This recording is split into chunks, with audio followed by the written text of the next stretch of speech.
Welcome to your Week 5 NFL Injury Report. I'm Dr. Chona with SportsMedAnalytics. Let's dive in.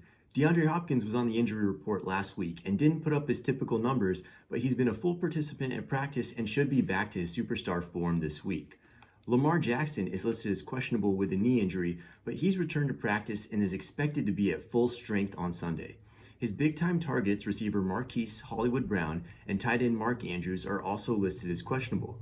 We expect Brown to play unrestricted, and a similar story for Andrews, though his practice participation so far this week is the slightly more concerning of the two.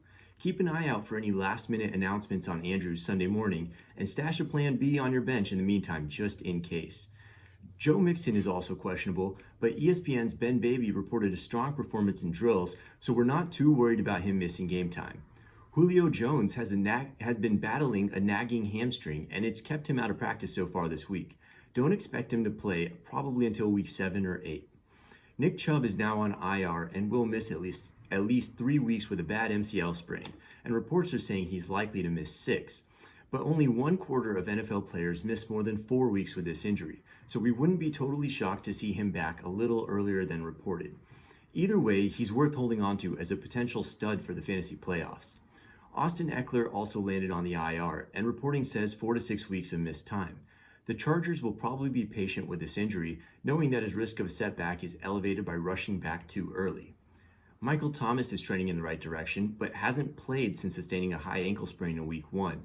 He's probably not quite back to normal, so even if he does play, don't expect your wide receiver 1 type of numbers, but look to start him with confidence in week 7 after their bye. Deebo Samuel is listed as questionable, but it's reportedly not related to his foot.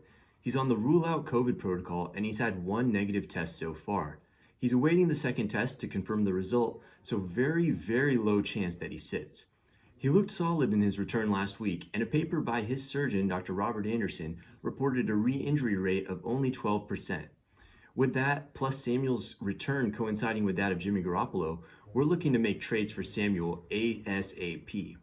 Sticking with the Niners, Raheem Mostert has returned to practice, but in limited fashion so far this week.